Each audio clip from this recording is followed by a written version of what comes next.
e especialmente o doutor Renato, por estar mais uma vez aqui com a gente, né, ter aceitado esse convite e ter trazido tantas informações importantes de uma forma tão suave, tão agradável ontem, onde a gente teve uma audiência inédita, bombástica, e hoje, pelo jeito, a nossa sala já está bem cheia, né? Então, isso nos traz muita alegria de saber que as pessoas estão interessadas em pesquisar, estão interessadas na ciência, e esse é o nosso maior desejo, né, doutor Renato? Então, é com muito prazer que a gente recebe novamente o doutor Renato Miranda de Mello, ele que é graduado pela Faculdade de Medicina da UFMG, é cirurgião geral, membro titular do Colégio Brasileiro de Cirurgiões e médico assistente do Serviço de Hérnias Complexas do HGG e da Santa Casa de Goiânia. É mestre pela Escola Paulista de Medicina, doutor pela Faculdade de Medicina da UFMG, pós-doutor pela Escola de Engenharia Mecânica da UFG, professor associado do Departamento de Cirurgia da Faculdade de Medicina da UFG e da PUC. Seja muito bem-vindo, bom dia, doutor Renato, um prazer ter você de novo aqui com a gente. Fique à vontade. Muito obrigado, viu, Wagner? É um prazer para mim também estar aqui novamente. Eu não sei se essa aula de hoje vai ser melhor ou pior, né? Só quem assistiu as duas, e só eu e você, né, Wagner, vão poder falar isso, mas eu vou tentar dar o melhor que eu posso aqui, tá? Ter um bate-papo um tanto informal com vocês, mas que seja sincero para todos nós, porque eu acho que o que nós temos que fazer aqui é estimular, é convidar as pessoas a quererem exercitar ou exercer, né, mais esse papel na vida de cada um, né, que seria levar adiante a busca por soluções, né? E nós temos muitos problemas e a gente tem que se debruçar sobre esses problemas que nos cercam e tentar iluminar o caminho e tentar resolvê-los, né? Então, o intuito dessa minha apresentação, que deveria ser o passo a passo, né, na elaboração de um projeto, eu não vou me ater muito a isso, porque isso é uma coisa tão pontual e tão receitinha de bolo, que eu acho mais importante a gente tentar motivar vocês a quererem fazer parte desse time que vai atrás daquilo que o incomoda, né? Das dúvidas que isso suscita no dia a dia, e é por aí que eu gostaria de transitar, tá bom? Mas, enfim, espero que todos estejam assistindo conseguindo ver a minha tela. Está tudo certo aí? Está sim, doutor. Então, tá bom, obrigado. Muito bem, então vamos lá. Eu gosto muito de falar, de iniciar com essa máxima, né? Eu acho que essa é uma verdade que a gente que pesquisa acaba descobrindo, né? Porque pesquisar, sem dúvida alguma, é um exercício duplo, né? De humildade e superação. Humildade aqui eu queria dizer para vocês o que eu tenho como conceito a humildade. A humildade, para mim, é apenas o fato de você reconhecer muito claramente os seus limites. A gente, quando reconhece os próprios limites, fica mais fácil transitar. Eu sei o que eu posso, o que eu não posso.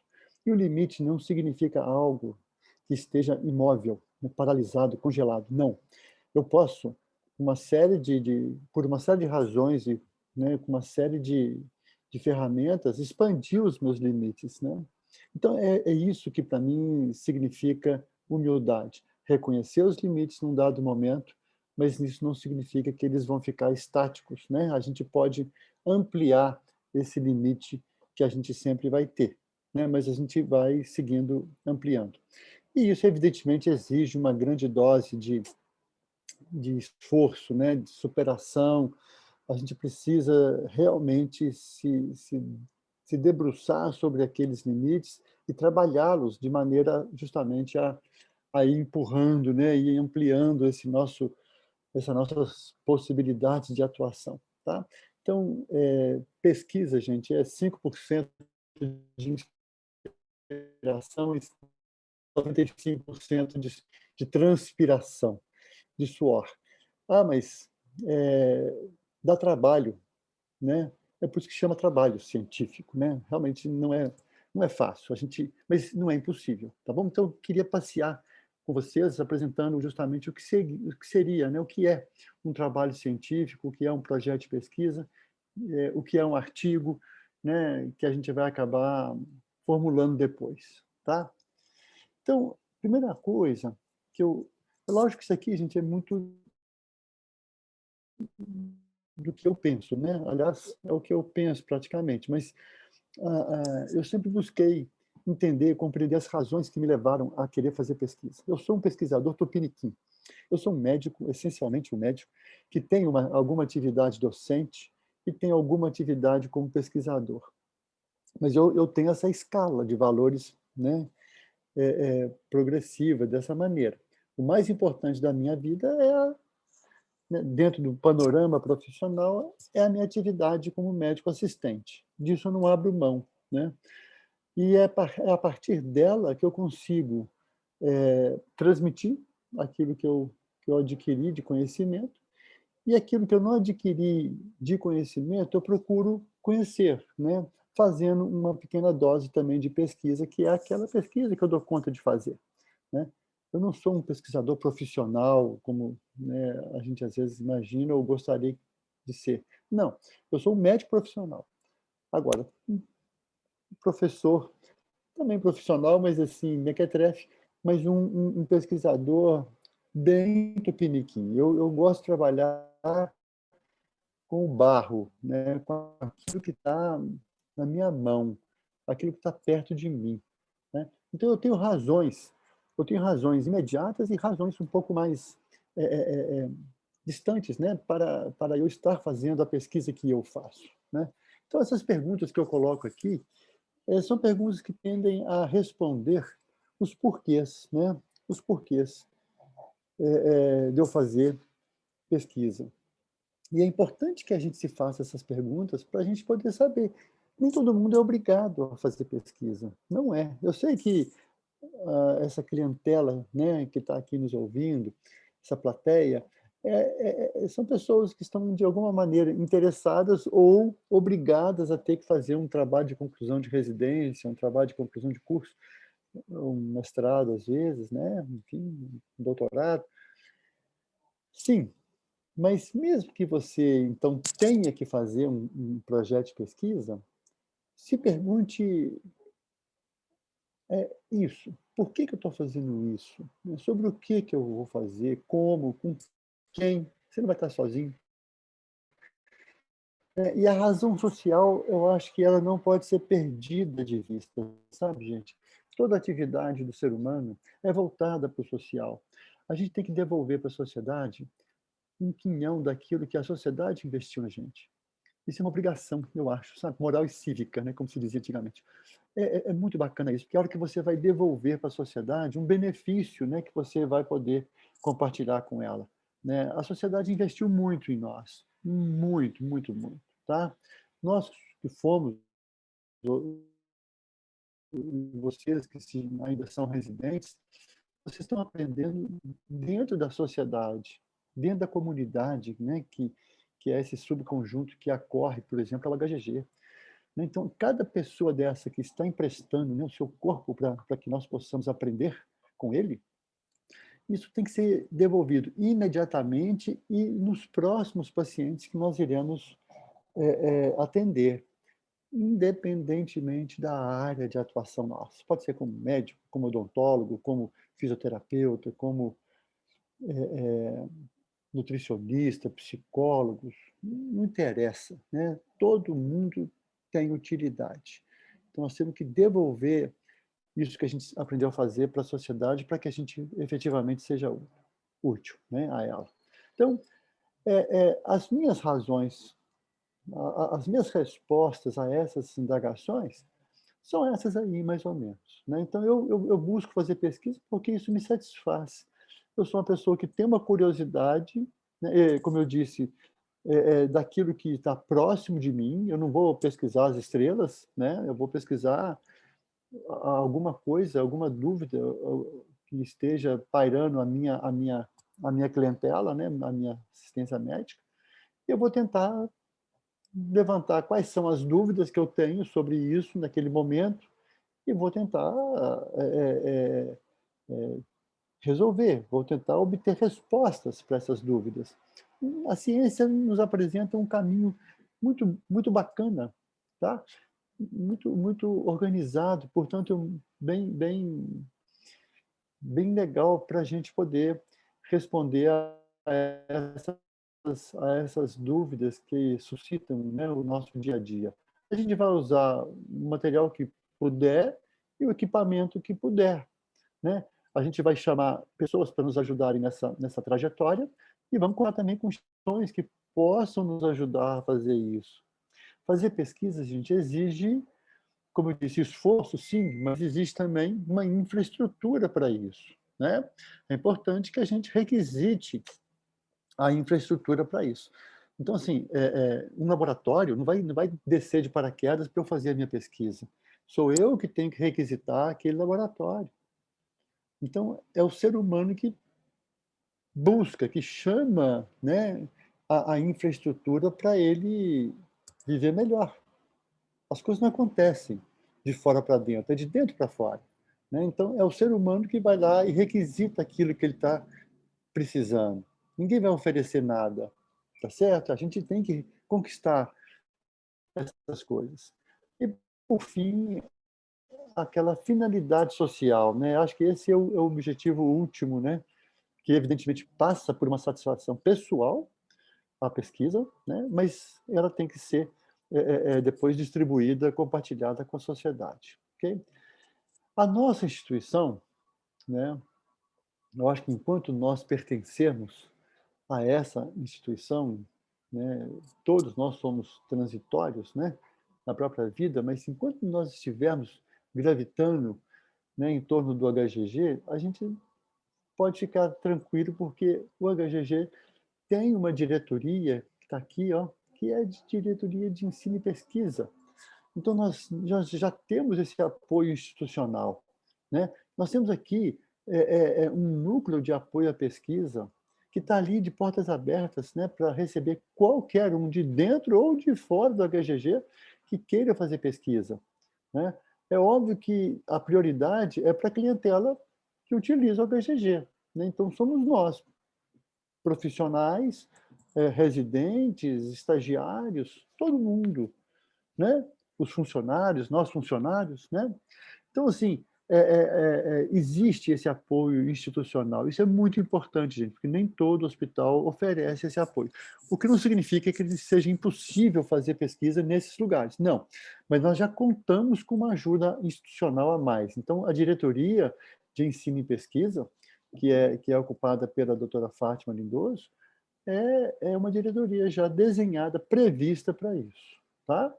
Nós vamos ter problemas, talvez, de dotação orçamentária para financiar pesquisas, mas nós também temos outras instituições de fomento à pesquisa. Por exemplo, aqui em Goiás, nós temos a FAPEG, que é a Fundação de Amparo à Pesquisa do Estado de Goiás. Ela é uma instituição governamental do governo do Estado que tem recursos para financiar a pesquisa onde quer que a gente esteja dentro do Estado de Goiás. Então, o dinheiro pode ser requisitado com um bom projeto, né? Olha só como é que o projeto é importante. Ele vai poder disputar algum valor financeiro que vá financiar a nossa pesquisa. Porque o Hospital HGG é um hospital de assistência. Ele prevê a pesquisa, mas ele não tem dotação orçamentária do SUS para a pesquisa. Tá? O SUS é assistência médica, né, hospitalar em primeiro lugar, no caso do HGG. Tem seus ambulatórios também, né, mas é uma assistência, vamos dizer assim, hospitalar. Mas ela já existe, então vamos saber disso e vamos contar com isso. E qual que é a receita de bolo, né, para fazer pesquisa dentro do HGG? Está aqui. Se alguém quiser fotografar essa tela, fazer um print aí, pode fazer, porque esse é o caminho das pedras. E a aula, para quem quiser, acaba aqui. Pode tomar café, né? 9h20, está na hora de um cafezinho com pão de queijo, né? Então, é isso. Para quem quiser continuar assistindo, eu vou falar um pouco mais sobre o projeto de pesquisa, mas o que vocês terão que fazer, isso pode ser obtido uma vez que vocês cheguem ao quinto andar, como eu falo, né? Ali que está a diretoria de apoio à pesquisa, de ensino e pesquisa, e é ali que nós vamos encontrar pessoas que estão à disposição, desculpe, à disposição de quem quer que seja para fazer pesquisa, com todas as ferramentas institucionais para isso, tá? Toda a orientação vai ser oferecida lá. Então, isso aí já está garantido, já está garantido. Eu poderia falar assim de cada um desses passos, mas a gente vai aprender fazendo. Então tem que ir lá, imbuído da sua dúvida, da sua pergunta, se já estiver pronta, e vamos lá para poder elaborar o projeto juntos, e a gente vai conseguir fazer todo esse trajeto com supervisão do início ao fim, tá? Do início ao fim. Então, façam uso do quinto andar, viu, gente? Ali, inclusive, tem uma biblioteca que vale a pena ser consultada. Eu queria só chamar a atenção de um pequeno aspecto aqui que talvez seja um meio fantasmagórico, né, para muita gente, que é o chamado termo de consentimento livre e esclarecido. Vale a pena levantar só uma observação a esse respeito, que a gente tem muito medo de fazer um TCLE, como ele é chamado, e espantar o freguês, né? Se o meu paciente for ler o que está escrito aqui no TCLE, ele vai sair correndo, não vai querer fazer parte de uma pesquisa. Então, a gente se intimida muito com isso. Não tem que intimidar. O TCLE é uma ferramenta, um instrumento legal que protege o sujeito, né, o participante da pesquisa, e protege o pesquisador e toda a sua equipe, protege o hospital, sabe? Então, assim, não tenham medo. Na hora de elaborar o TCLE, vocês vão ter a ajuda específica de uma pessoa, né, que é a doutora Adriane. Ela é membro do Comitê de Ética em Pesquisa do HGG e é também membro da CONEP, que é a Comissão Nacional, né, de Pesquisa. Então, assim, ela está muito bem aparelhada para instruir vocês a fazerem um bom TCLE, que não vai espantar o freguês, vai protegê-lo, vai proteger vocês, pesquisadores, e vai proteger a instituição. A sociedade está protegida por esse instrumento justamente para evitar que eu faça pesquisa empregando seres humanos de maneira desonesta, de maneira algoz, né, de maneira a lesar a pessoa sem nenhuma justificativa. Não existe justificativa ética para isso. Tá? Então, não tenham medo do TCLE, é uma peça fundamental e talvez seja a peça que mais, ao lado do método, a peça que mais vai chamar a atenção dos membros do CEP. Então, caprichem direitinho no TCLE. Tá bom? Vamos lá. Então, vamos entender um pouquinho o que significa o projeto de pesquisa. Como eu disse, a execução do projeto, isso vai ser feito junto com o seu orientador, né, que já estou anunciando a presença de uma pessoa que irá ajudar o pesquisador a fazer a sua pesquisa, tá? Mas eu vou querer falar um pouquinho sobre esse projeto, o que é esse planejamento. E outra coisa, viu, gente? Nada de falar pré-projeto, eu tenho preguiça disso. Projeto já é um esboço do que será a pesquisa. Então, é projeto, tá? E não vamos falar um projetinho também, não. Todo projeto é sério, é importante. Ele vai trazer um benefício para a sociedade. Então, vamos encher o peito e falar: meu projeto de pesquisa, seja de iniciação científica, de TCC, TCR, de mestrado, doutorado, não interessa. É o projeto de pesquisa. Isso é um projeto. Isso é muito bacana. Tem valor e merece ser, portanto, dito com todas as letras. Tá? Bom, lá vou eu com as minhas perguntas novamente, né, gente? Eu gosto de perguntas. Acho que as indagações são fundamentais para a gente poder ir adiante, né? Então, o projeto de pesquisa, ele teria que percorrer 7 perguntas. É fundamental isso, porque a gente vai ter que partir, né, de um ponto e chegar no outro ponto. Eu tenho que partir de uma dúvida e chegar numa resposta. Então, se encaixariam no que eu chamo de produto do projeto de pesquisa, produto final, que acaba sendo um artigo científico, né? É o que a gente vai, é o relatório da pesquisa, né? Você faz o projeto, você executa o projeto e depois você, né, escreve o projeto e divulga esse projeto. Se você ficar com essas respostas só para você, a sociedade não vai poder usufruir da tua pesquisa. E a finalidade última é a sociedade. Não é encher currículo, não. É devolver para a sociedade o que você aprendeu, né? É assim que cada um contribui para a melhoria, né, do nosso grau civilizatório, tá? Então, o que seria isso? Como é que eu, né, distribuiria as peças, né, de um projeto ou de um artigo, né, científico dentro dessas perguntas? Tá aí. Então, é a introdução, é o objetivo, o método, os resultados, a discussão dos resultados, a conclusão, que seria a resposta ao objetivo, onde está a pergunta, e as referências que eu vou usar para isso. Nós vamos falar um pouquinho de cada um, tá? Que é para vocês entenderem o significado. Eu não quero falar da receita de bolo, eu quero falar do significado de cada um desses elementos que compõem o projeto e também o relatório final da pesquisa. Bom, antes eu queria dar 2 dicas. Quando você vai elaborar a pergunta que você quer fazer, né, estabeleceu a maneira como você vai tentar responder essa pergunta. Apresentar os resultados, discutir os seus resultados, comparar os seus resultados com quem já pesquisou, ou mesmo ver se você fez a coisa certa, né? Uma autocrítica fundamental. Autocrítica, gente, é só a gente que faz. Então, nós temos que fazer isso. A gente vai ter muitos críticos também de fora que vão poder nos alertar para pontos que nós mesmos não conseguimos enxergar. Então, abençoa o teu crítico, porque ele vai te tornar uma pessoa melhor, ele vai tornar o teu trabalho melhor, ele vai contribuir, né, para aquilo que vai ser oferecido finalmente para a sociedade, tá? Então, é importante que haja críticos, muitos críticos.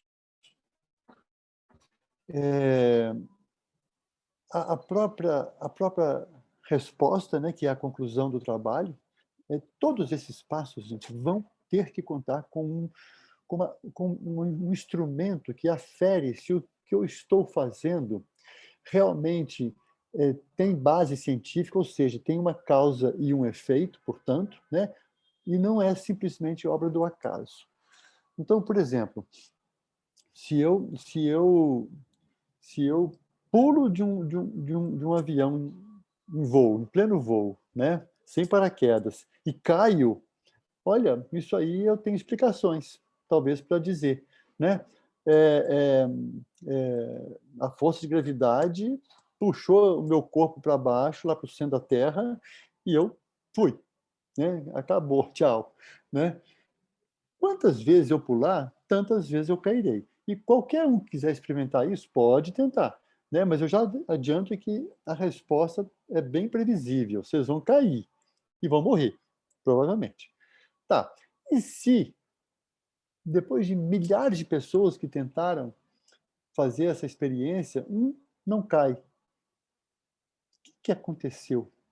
Olha, se não caiu, ou ele parou no ar, ou ele subiu, né? Não sei. E aí, tem explicação isso? Olha, dentro do nosso conhecimento, a gente não saberia explicar, né? Mas pode ter sido uma coisa fortuita, uma sorte, um acaso. Que acaso seria isso? Ah, passou um outro avião menorzinho e pegou ele no ar e continuou, ele não caiu. É uma resposta. Ou, né, ele caiu, mas ele estava de paraquedas, então ele foi descendo de maneira mais amortecida e conseguiu descer e pousar em vida. Sei lá, um passarinho passou e jogou ele para dentro do avião de novo, então ele, enfim, sei lá. Ou seja, Você tem aquilo que você consegue estabelecer um nexo causal, né? Ou seja, isso aqui provocou aquilo, portanto, isso aqui foi causado por aquilo. Essa é a explicação que a gente tenta buscar, uma razão para aquele acontecimento, né? E a oportunidade de nos depararmos com aquilo que é inusitado, que eu não previ, ou para o que eu não tenho explicação, dentro do conhecimento que nós já temos das coisas, né? Então, a estatística é essa ferramenta que vai me falar se o que aconteceu foi porque houve uma causa ou se o que aconteceu foi por ordem do acaso, né? Nós temos a genética que fala muito bem sobre isso, né? A genética, a gente consegue, se a gente souber qual é o genoma de cada um, né, a gente consegue estabelecer ou prever o que pode acontecer da mistura desses genes, né? Mas também esses genes podem se juntar, se misturar de maneira aleatória. E aí eu não vou saber qual vai ser o produto dessa mistura.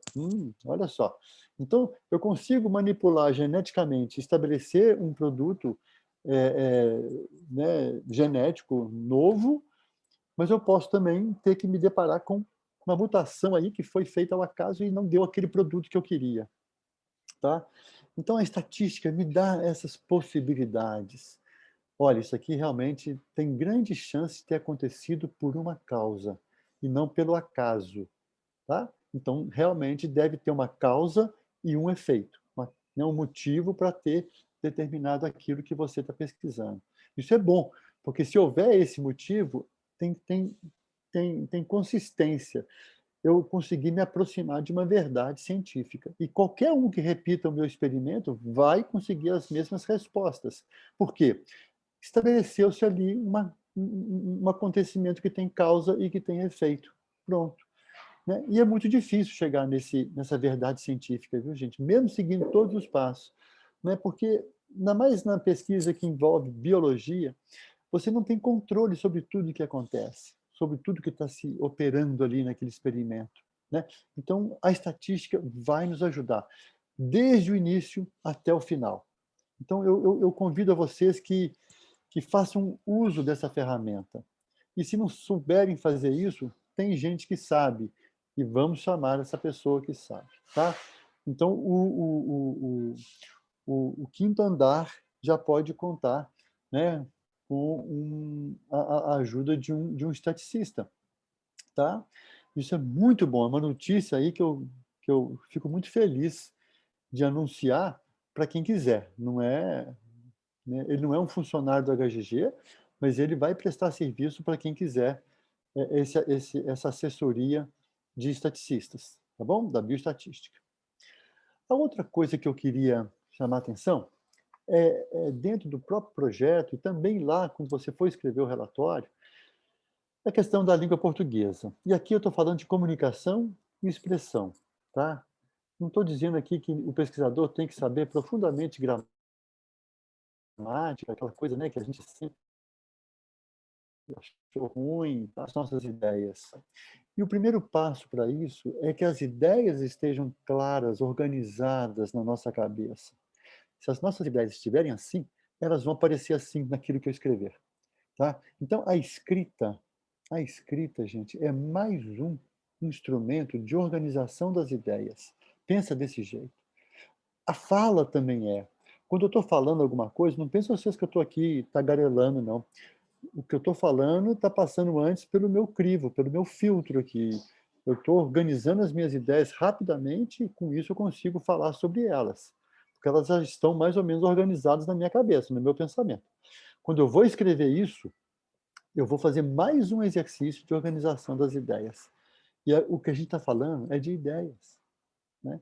Então, eu tenho que passar isso bem claramente, bem concisamente para o papel. Eu não posso ficar enchendo de abobrinha, não. Eu tenho que ser direto, rápido, liso, né? Objetivo. A linguagem científica, gente, é diferente da linguagem romanceada. O romance, você vai no passado, vai no futuro, volta, vai daqui, vai dali, né? Você se preocupa com rimas. A linguagem científica é mais tosca, ela é mais crua, mais, né, mais direta. tá? Ela não tem muitos adjetivos, não. É ou não é? Pronto.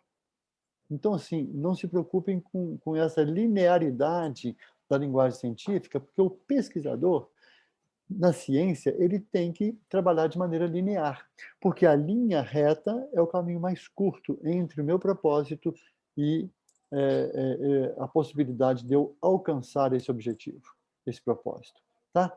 Então, seria fundamental que a gente tivesse, depois de escrever o nosso projeto, contarmos com a ajuda de um profissional, né, linguista, para que ele possa nos ajudar a corrigir o projeto junto com a gente. Não é entregar para ele, ó, me devolve aí, te manda um e-mail, você devolve para mim já corrigido.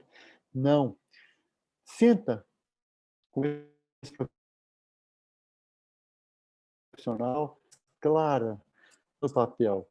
Vai ser um exercício fundamental. E quando você já estiver redigindo o relatório final, vai ser ótimo se durante ou depois, antes de você apresentar para uma revista, para uma comissão, para uma banca examinadora, você faça de novo esse exercício com ele, né, com ela, que seja um profissional da língua portuguesa, que isso aí vai fazer com que o elemento da banca, o editor do jornal, ele pegue um texto e veja, e leia com mais afinco, com mais interesse, aquilo que você está querendo comunicar.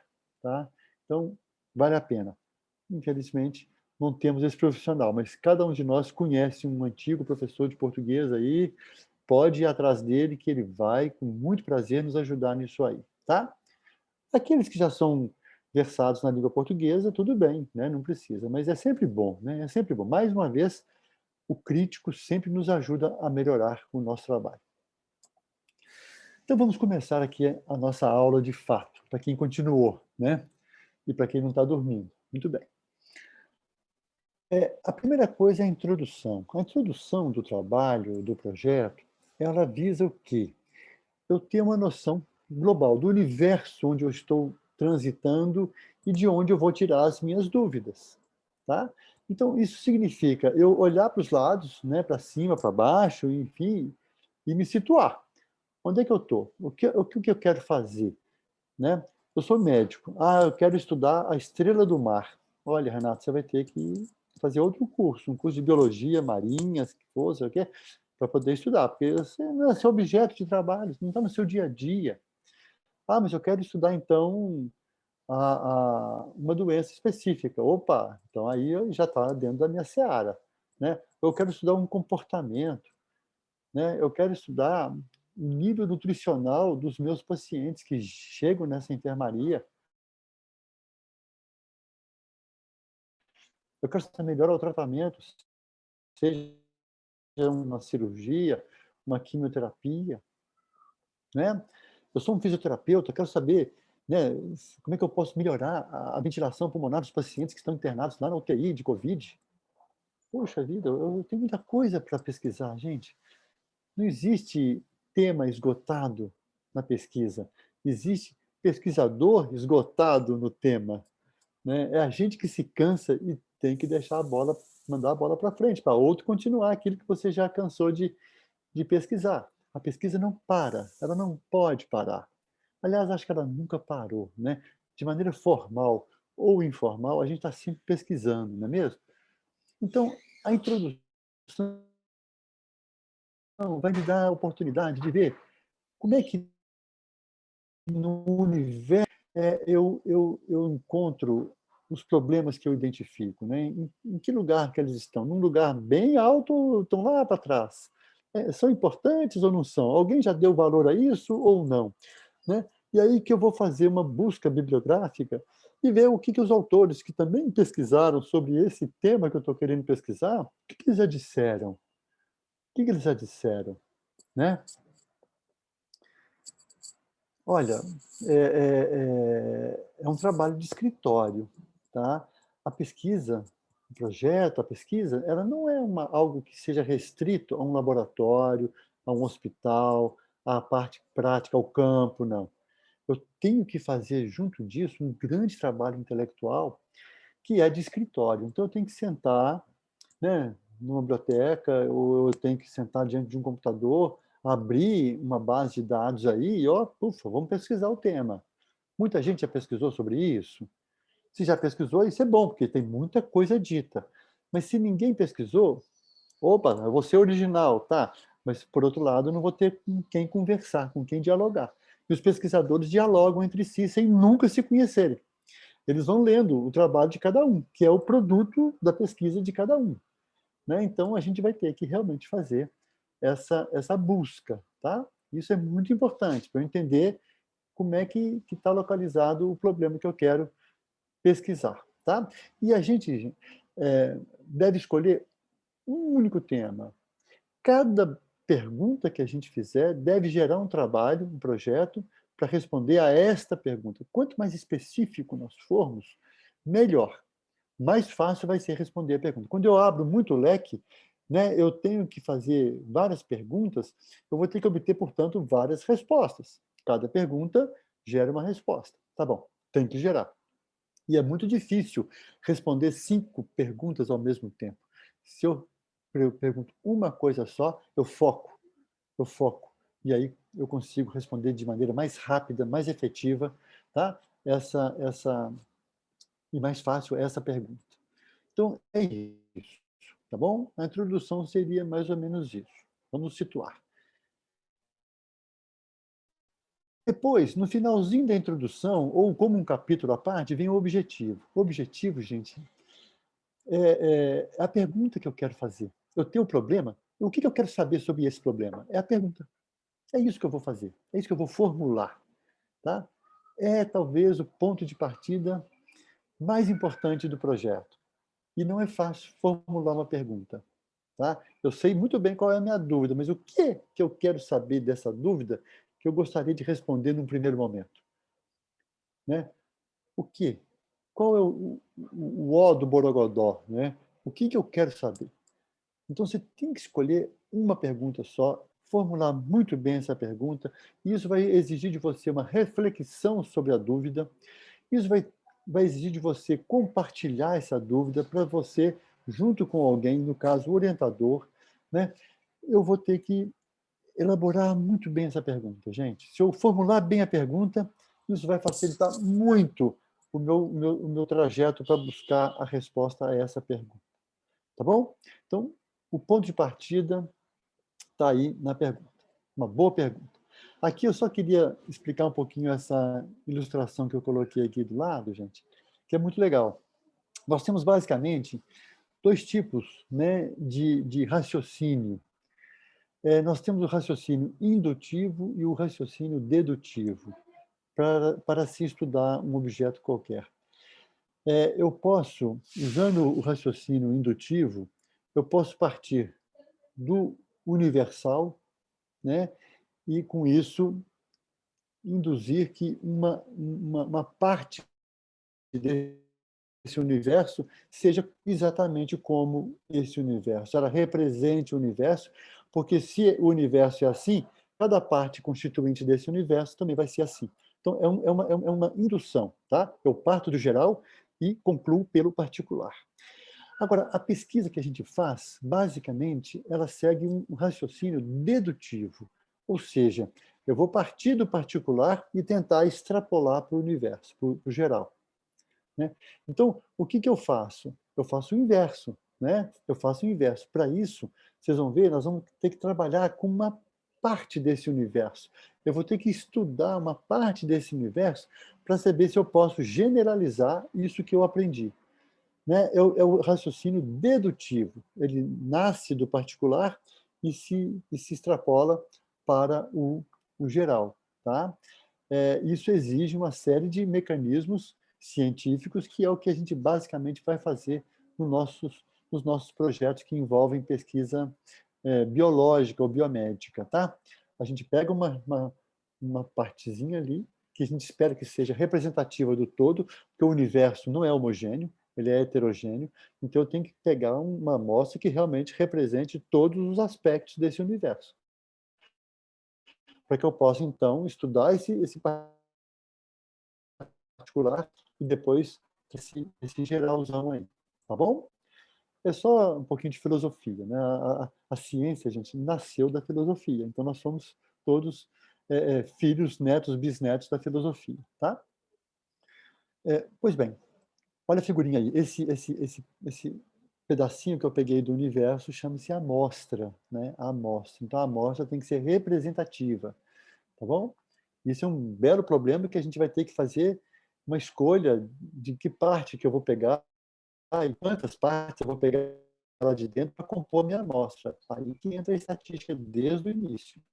Fundamental, tá? Fundamental. Para saber que eu vou pegar só aquilo que eu preciso. Não preciso pegar mais, mas também não posso pegar menos. Tem que pegar a quantidade certa, que seja representativa do todo.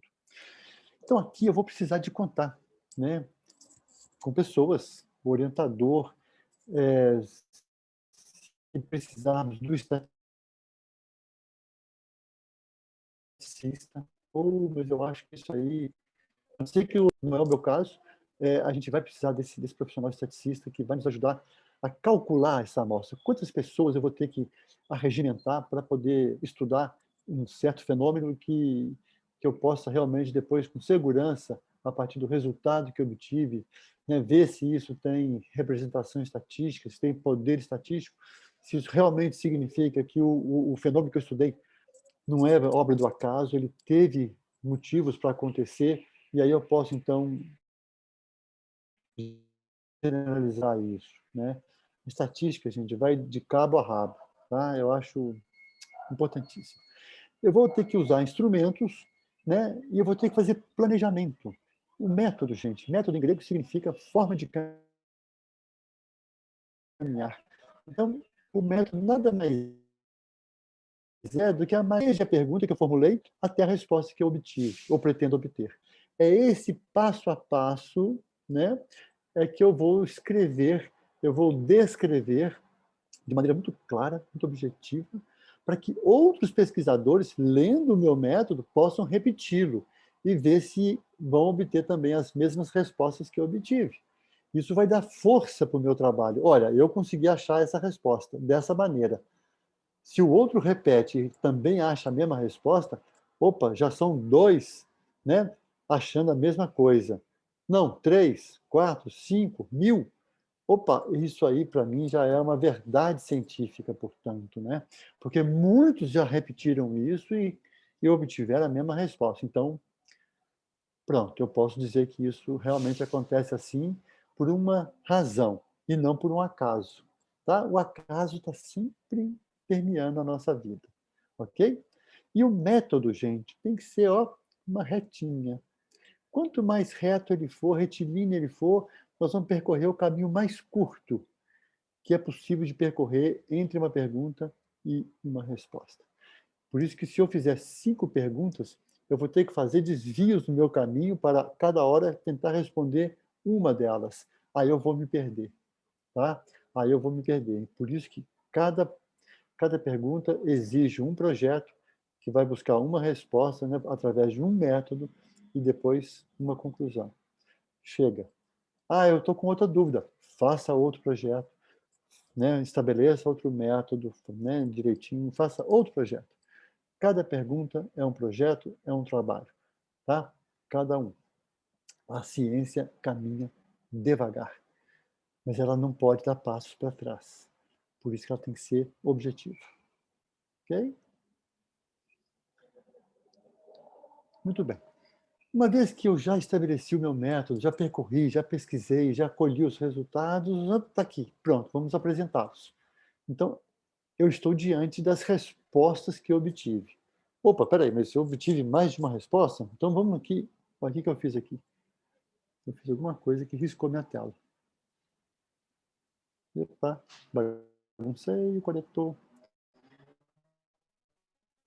Baguncei o coletor. Vocês estão vendo a tela aí, gente? Não, agora. Vamos ver se eu retomo. Estão vendo? Ainda não. Não? Então peraí, eu parei de compartilhar aqui por alguma razão.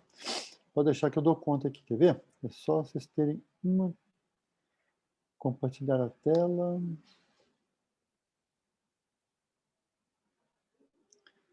Agora sim. Agora, muito bem, assim que se fala. Deixa eu...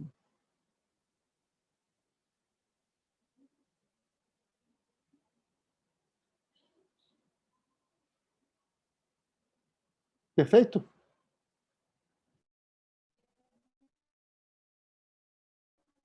Não saiu, Deu certo, doutor. gente? Tá preto agora. Saiu de Tava na novo? tela. Opa, peraí, então. Tá. É Agora, porque eu acho ok. que eu tenho que fazer alguma coisa... Bom, ok, né? Então, deixa eu colocar isso aqui. Certo. Deu certo? Tá, então agora eu vou só tentar colocar aqui na visualização em tela cheia.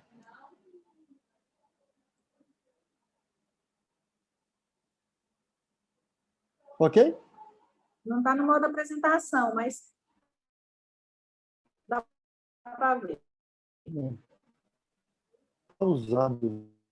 Traga a sua tela compartilhada para frente. Ué. Vamos assim mesmo. Vamos assim mesmo? É. Tá.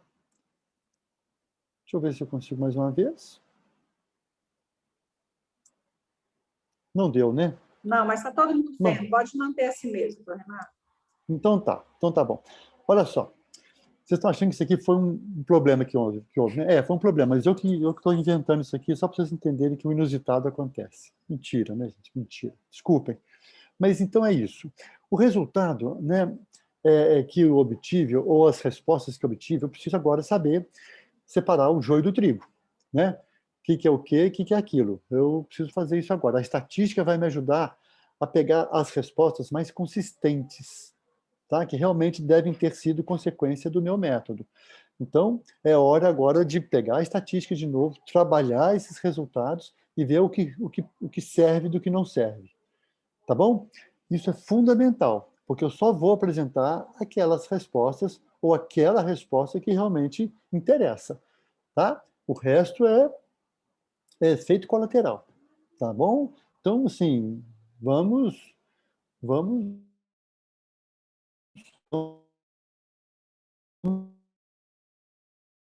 adiante. Tá legal? Se você quiser fazer, ó, meu resultado é só essa tabela. Opa, ótimo, é isso que eu quero.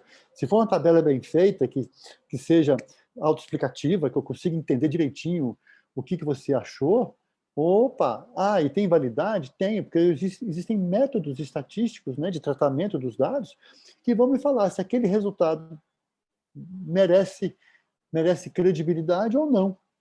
Tá? Então, mas se eu quiser escrever alguma coisa sobre a tabela, pode. Não, um gráfico é melhor. Não tem que poluir esse capítulo dos resultados, não, sabe, gente? Vou pôr tabelas e gráficos. Não, mas se o resultado que eu preciso ele é expresso melhor em tabelas, põe só tabela. Não, é gráfico. Então, põe gráfico. Não, que é de resultados que interessam, tá? Significantes. Ponto. Ponto. Então vamos lá. Deixa eu ver como é que eu vou passar isso agora para não. Agora vamos passar o próximo.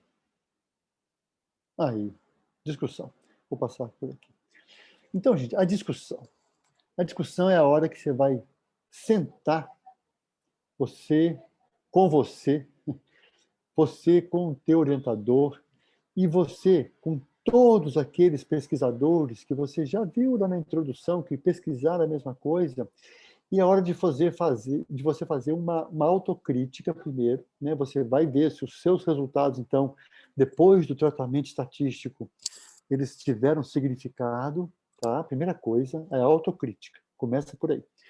Depois você vai sentar com o teu orientador e falar assim, olha, chefe, eu achei isso. O que você acha? Ele vai falar, também acho que é por aí mesmo. Vamos ver o que a literatura diz. É hora de voltar a consultar aqueles primeiros colegas que já pesquisaram, ou às vezes você achou novos colegas, novos trabalhos daqueles mesmos colegas. A literatura está sempre em movimento, ela está sempre sendo, né, alimentada por novos trabalhos, tá? O que não significa que os trabalhos antigos tenham perdido a validade. Não. Às vezes não perderam. Às vezes perderam. Então, a gente tem que estar continuamente pesquisando, tá? Isso é um movimento contínuo. Então, a gente vai saber situar os nossos resultados com relação ao nosso método, saber se o método foi adequado para obter aqueles resultados. A estatística, mais uma vez, né, vai nos ajudar a mostrar a significância desses resultados e a contemplação desses resultados com a literatura pertinente, né, pertinente. Eu não tenho que pesquisar todo o rascunho da Bíblia, né? Eu vou me comparar só com aqueles pares que realmente estudaram a mesma coisa, e aí sim eu vou poder estabelecer, né, uma conclusão, que é o que vem em seguida, tá? É o que vem em seguida. Deixa eu passar aqui, papapá. Eu passo o próximo. Aí, a conclusão. Então, eu vou concluir. Puxa vida, então é isso. A conclusão, gente, também é uma resposta, ou a resposta mais significante que você obteve, tá? Que te permite, com autoridade, né, do método que você estabeleceu, tá? Com o tratamento estatístico que você trabalhou, né, para poder dar veracidade aos teus resultados, dar consistência a eles, você tem autoridade para falar, não, a minha resposta é essa e ela realmente tá bem embasada, né? Tá bem embasada, é isso que a gente quer. O pesquisador que segue o método científico, ele tenta fazer, né, um escalonamento, um método que seja científico, portanto, com fundamentação. Cada passo que eu dou, eu tenho que justificar.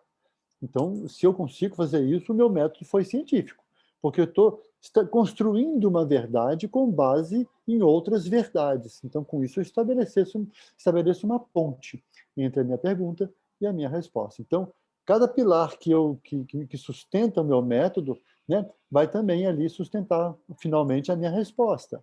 Tá? E são pilares tidos como verdadeiros, porque cada um desses pilares também foi embasado cientificamente. Vejam como é difícil, né, estabelecer uma verdade científica. Eu tenho que comprová-la muito bem. Muito bem. Não é o achismo, é o achado. Ok? Então, a conclusão é a resposta que eu estou dando à pergunta que eu formulei lá no objetivo. Tá?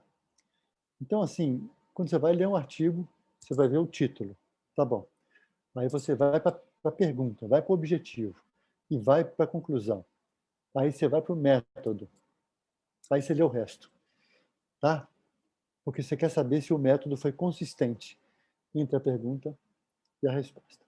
Então, a conclusão é o grande finale, né? É a cereja do bolo. É isso que você vai concluir, né? Olha, a minha pergunta foi respondida ou a minha pergunta não foi respondida.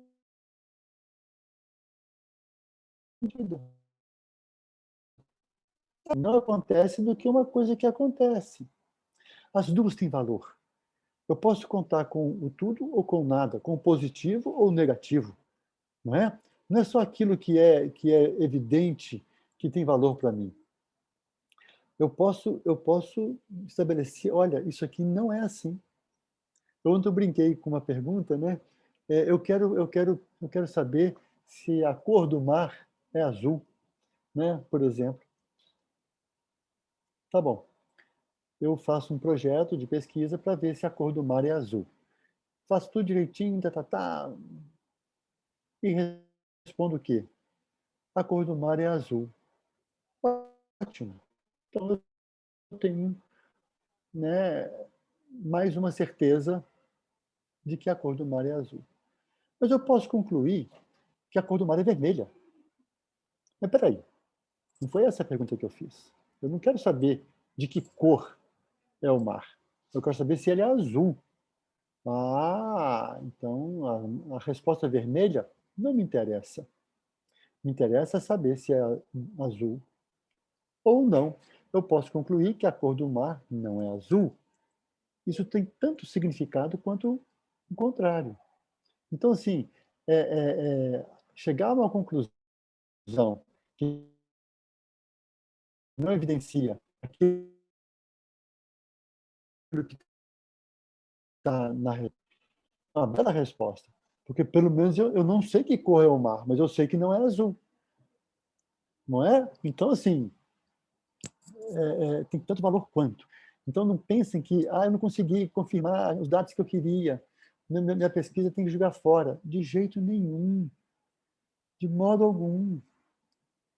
Tá? De modo algum. Isso tem valor, sim. Isso tem valor, sim. Ok? E aí eu vou apresentar, né, a turma que me ajudou a me debater sobre esse assunto, né? Desde o início até o final. E aqui, gente, eu queria fazer duas observações. Primeiro, nós não temos que colocar todo mundo, todo o universo de pesquisadores. Isso não existe. Não pensem vocês que isso vai impressionar a banca, vai impressionar o editor, porque ele não vai ter nem espaço na cabeça dele para checar cada uma dessas referências e muito menos para publicar todas essas referências. Eu comprei uma vez um livro de cirurgia do trauma e fui lá ler o capítulo sobre choque hemorrágico. Havia nas referências 998 artigos. 990, faltavam 2 artigos para inteirar 1000. Eu tenho certeza que o autor não colocou esses 2 artigos só para não achar que ele estava mentindo, mas ele mentiu. Ninguém é capaz de ler 998 artigos para escrever um capítulo, gente. Isso não existe. Então, assim, lógico, tem muita coisa escrita, mas você não tem que encher as suas referências de tudo. Você vai encher daquilo que for pertinente ao seu trabalho. Você vai se ancorar naquelas pessoas que fizeram o que você fez e deu certo, e também naqueles que fizeram o que você fez e deu errado. É importante ter os dois, tá? Mas basta. Não precisa colocar o resto todo, não. Tá? Você não tem que encher a sua lista de referências, né, com coisa que você não leu ou porque é importante colocar. Não, não é importante colocar o que não é importante. Então, nós temos que ser seletivos. Tá? Aquilo que realmente você precisa de ancoramento de outro para dizer, né, para comentar, para discutir o que você achou, ou para embasar o teu método, coloque. O que não tiver essa relação direta, não coloque. Não enche a linguiça aí não, porque isso só vai atrapalhar o conceito de quem vai ler. Viu? Atrapalha, não ajuda. Então, esquece de referências muito extensas. Aqui, a segunda coisa que eu queria falar é sobre essa briga, né, que a gente observa em alguns lugares, e salvo o meu juízo, também no HGG, a dona BNT com o senhor Vancouver. Essa é uma briga que eu acho inglória. A ABNT, que é a Associação Brasileira de Normas Técnicas, é uma agência fantástica. Fantástica. Ela normatiza tudo aquilo que é palpável nesse país. Muito legal. Agora, no que tange a maneira como se deve escrever, né? Porque tem uma maneira certinha de escrever uma referência, né? De citar um artigo. Você coloca os autores, o jornal onde foi publicado, o ano, o volume, às vezes o número, a página inicial e a página final. Tá bom. Essa é uma maneira que foi estabelecida por um consórcio de editores de revistas médicas ou biomédicas. Isso foi uma convenção que ocorreu em Vancouver, cidade do Canadá. E é o mais aceito no mundo inteiro. Né? Mas algumas instituições, alguns programas de pós-graduação insistem em obrigar o aluno a redigir as normas pela ABNT. Aí ele tem um retrabalho, ele vai ter que fazer as referências todas, né, pela ABNT, e a citação disso no texto também muda um pouquinho, e aí depois ele vai ter que transcrever tudo pelas normas de Vancouver. Então, gente, eu peço encarecidamente que os dirigentes que estabelecem essas normas aqui no HGG ou em outros programas estabeleçam de cara já as normas de Vancouver para a, a, a, a redação das referências, né, e mesmo a citação delas no texto. Tá? Facilita a vida do pesquisador. Ok? Então, a gente vai ter que, mais uma vez, saber fazer boas escolhas, né? Boas escolhas. Finalmente, a gente vai escrever, que é a parte mais divertida, né? Que eu, pelo menos, adoro, né? Escrever é muito bom, porque você vai fazer, pela segunda vez, um exercício de elaboração das suas ideias, né? E aí você vai poder escrever de forma clara, objetiva, concisa, né? E elegante, né? Evitando erros de digitação. Ah, erro de digitação. Olha, leia de novo. Peça alguém para ler, porque às vezes os erros de digitação se escondem da gente, né? Alguém lendo, pede para sua amiga, seu amigo lerem, tá bom? Ele vai falar, tem um errinho aqui. Você vai ali e já corrige. Quanto menos poluído desses errinhos, melhor. Ah, mas tem um erro aqui que, pô, essa frase aqui, frase começando com gerúndio, eu acho isso tão esquisito, né? Parece que ela está ligada à frase anterior, mas, puxa vida, tem um ponto final, então ela não está ligada. A gente tem que escrever como tem que ser escrito, não é como a gente fala. Como a gente fala, a gente tem recursos para mostrar que eu parei, né, que eu dei uma pausa e continuei, que eu estou continuando o raciocínio ou não, papapá. Na escrita, eu vou ter que usar as normas, né, gramaticais, sim. É hora de nós chamarmos o nosso, né, professor de português, professora de português, sentarmos e corrigirmos, né, o trabalho juntos, para que a gente aprenda com esse orientador da língua portuguesa, no caso, né, como é que a gente pode se expressar melhor, para comunicar melhor aquela ideia. Tá bom? Nada de Ctrl+C, Ctrl+V também não, viu, gente? Hoje em dia é muito fácil, existem programas de computador que identificam o plágio se você tomou para si, né? É a apropriação indébita, né, de produtos intelectuais. Isso é muito sério, tá? Então, se foi alguém que disse, mas com que você concorda, tudo bem. Você põe aspas, pronto. E coloca lá na referência, foi fulano que disse isso. Ou então você diz uma verdade daquele jeito de você dizer, mas coloca lá, ó, isso aqui foi escrito, foi dito, foi confirmado por fulano de tal. É isso. Não tem problema repetir o que os outros, né, concluíram, mas você deve fazer justiça a quem falou isso primeiro ou descobriu isso primeiro, tá? Então, é isso. O jargão que eu uso aqui são ideias claras na cabeça, ideias claras no papel, tá? Então, a redação é um momento muito importante. Não deixa isso para a última semana, não. Não é assim. Não é assim, tá? E eu quero finalizar apresentando a vocês o quinto andar, tá? E, sobretudo, a pessoa que talvez primeiro vá receber vocês, que é a Lucy. Né? Quem é a Lucy? Ora, vamos atrás da Lucy.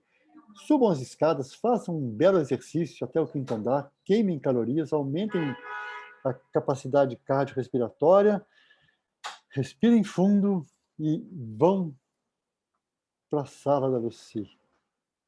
Nunca cometam o erro de chegar na sala da Lucy na hora do almoço.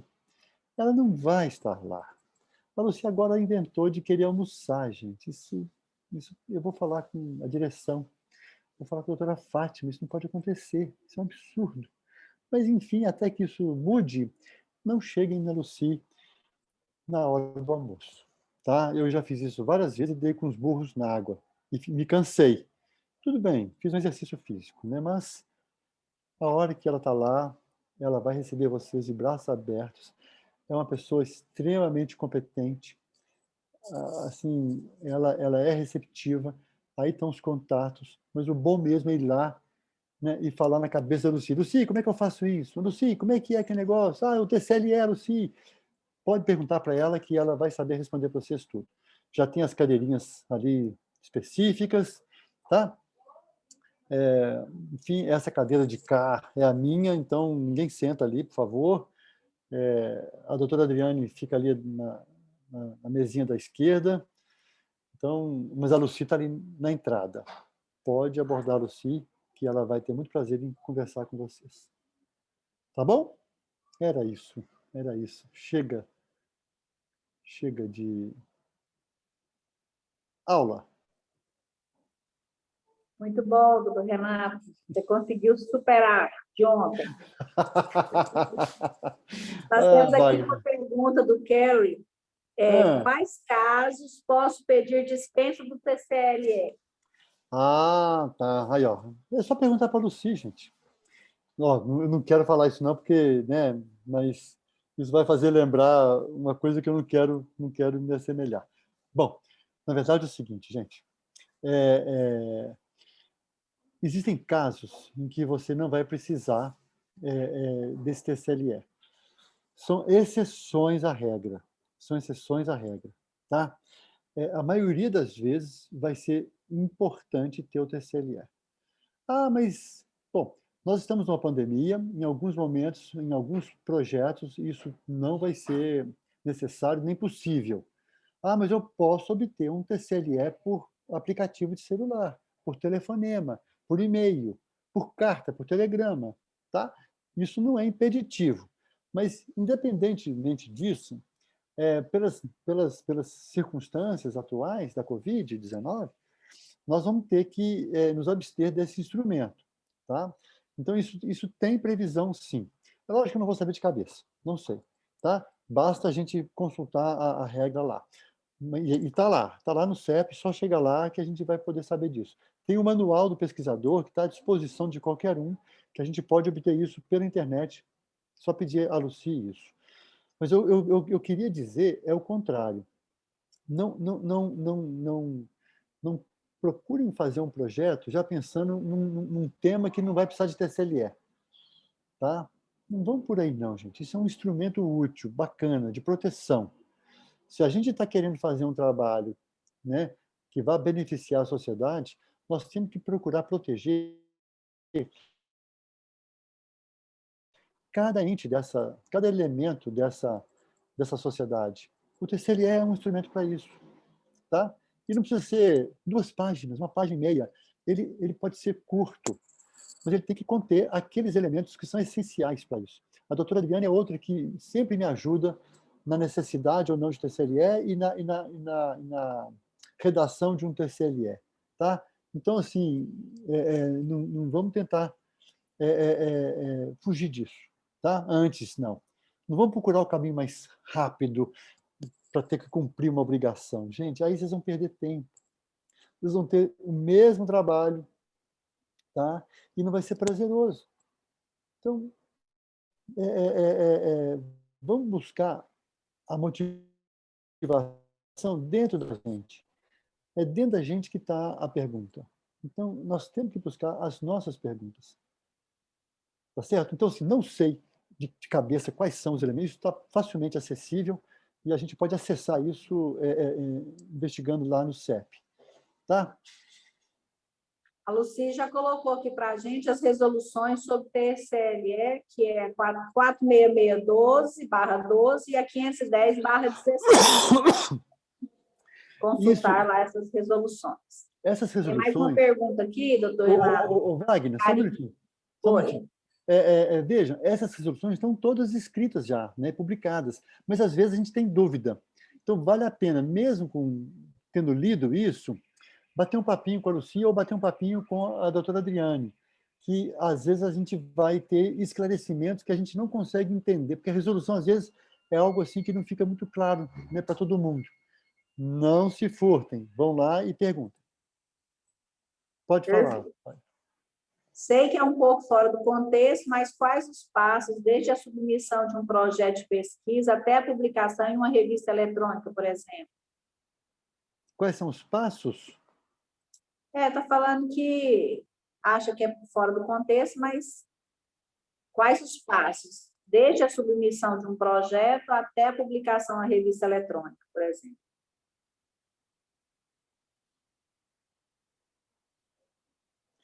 Olha, a gente pode fazer uma terceira aula amanhã, né, Wagner? Porque para o próximo mês, né, doutor Renato?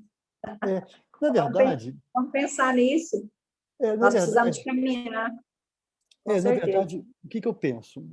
Veja bem, eu confesso que eu concordo com quem perguntou isso, porque realmente está talvez um pouquinho fora. Porque sobre exatamente isso que a gente falou, né? É exatamente isso que a gente vai produzir. Um artigo publicado numa revista eletrônica ou não, ou de papel. Hoje em dia, a tendência é que a maioria das revistas, né, sejam todas em forma eletrônica, para economizar papel. Tá, mas os passos para editar um trabalho seguem esses mesmos caminhos, né? Eu vou ter que redigir um artigo, né, com todos esses componentes, introdução, né, título com introdução, método, né, o objetivo lá na introdução separado, resultados, tá? Discussão, enfim, conclusão e referências. Eu vou ter que escrever isso. Para eu escrever isso, se eu quero escrever uma verdade científica, eu vou ter que fazer uma pesquisa científica. Se eu vou ter que fazer uma pesquisa científica, pressupõe que eu tenho que fazer um projeto de pesquisa e seguir esses caminhos todos que a gente falou agora, né? Então, não interessa onde você vai entregar esse resultado, esse projeto teu, esse relatório teu, esse paper, esse artigo, tá? Isso vai virar um artigo, vai virar uma tese, vai virar uma monografia de conclusão de curso, não interessa. Isso vai ficar alojado em algum lugar. Mas o caminho é esse mesmo que a gente comentou aqui, tá? Eu acho que não tem outra resposta a dar, não. Não tem a ver com a aula, mas tem tudo a ver com a aula. Sim. Então, nós não temos mais perguntas, muitos elogios, muita gratidão, todo mundo agradecendo pela participação, pela oportunidade da aula.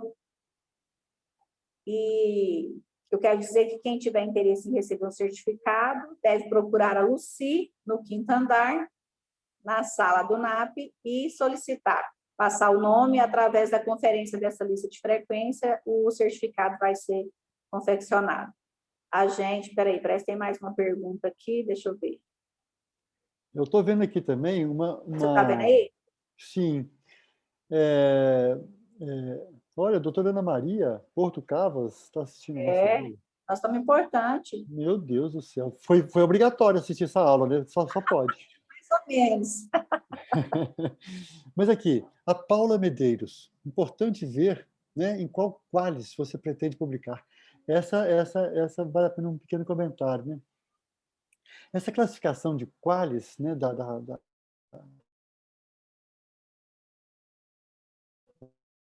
CAPES, né, para as revistas que existem, essa é uma classificação, gente, assim, que dá pano para manga, dá uma bela discussão, porque a CAPES, ela classifica isso colocando umas revistas mais importantes do que outras de acordo com o número de citação de artigos publicados naquela revista, etc. E tal.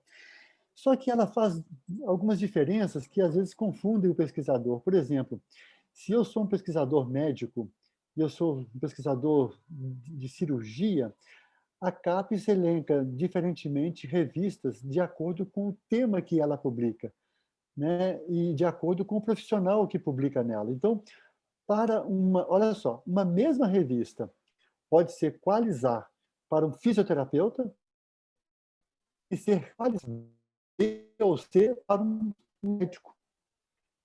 Se uma revista médica. Olha que interessante. Paradoxal, aparentemente, né? Mas, assim, é muito confuso isso. E não se preocupe tanto, porque aí você vai valorizar mais o teu certificado do que o teu conhecimento adquirido. Tá? Então, assim, essa classificação CAPES, ela existe, ela realmente, ainda mais para aquele pesquisador, né, que é profissional, né, de carreira, ele vai se preocupar em ter publicações em revistas qualizar, que é o topo da linha, né? Eu acho que o propósito nosso não deve ser esse, sabe? Se o meu trabalho for bom, ele vai caber na revista Qualizar, independentemente do que eu pesquisei.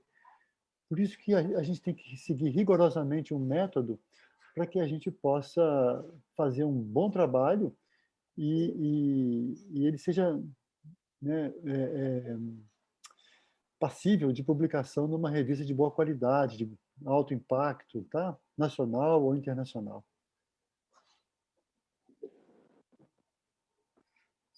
É isso.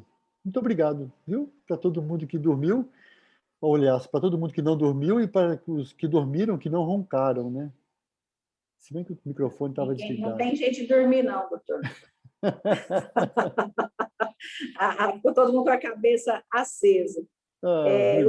Os participantes, quem não é do HGG, participantes externos, podem encaminhar um e-mail solicitando, porém, a gente só tem o certificado físico. Ele não tem como ser enviado por e-mail. Então, você pode solicitar por e-mail, mas tem que vir buscar no HGG. Tá bom? Podem entrar em contato com a Lucy. Lucy, qual que é o seu e-mail? Passa aí para a gente. Eu já deixei na aula aí, eu já deixei na aula, vai. Deixou, né? Então, o e-mail que o doutor Renato deixou, vocês podem solicitar e depois... Não, mas a Lucy vai colocar, ela não vai aguentar. Ela vai colocar o e-mail aí para todo mundo, tenho certeza. Daqui a 2 segundos o e-mail vai aparecer aí na caixa de chat. Agora, Lucy... cep@idetec.org.br. Então, vocês solicitam o certificado, a parte da conferência vai ser confeccionada e vocês pedem alguém para retirar aqui para vocês. Não falei que a Lucy não ia resistir e ia colocar... A Lucy é demais, vocês não podem perder a oportunidade. Não. Agora, Lucy, eu quero 2 certificados, viu? Porque eu dei a aula de ontem e dei a aula de hoje, assisti a aula de ontem e assisti a aula de hoje. Então, pode ser 4 certificados. Com certeza, você merece, doutor Renato. Então, mais uma vez, muito obrigada, doutor Renato, por nos presentear com a sua presença, com essa aula maravilhosa, por tornar esse assunto que nos assusta tanto, tão prazeroso e tão agradável, viu? A gente vai te usar muitas vezes, com certeza teremos outros momentos, caminharemos mais nesse sentido da pesquisa, dos projetos, e a gente vai contar com a presença de todos vocês. Foi muito bom ter essa sala cheia ontem, com pessoas pedindo para entrar, e hoje, novamente, a gente está com 70 pessoas aqui nos ouvindo. Então, isso é uma coisa que nos motiva a fazer mais e mais coisas boas para vocês. Muito obrigada, um bom dia a todos, até a próxima. Eu que agradeço, viu? Foi muito bom, e a gente vai estar junto aí no que pudermos ajudar. Obrigada. Tchau. Tchau.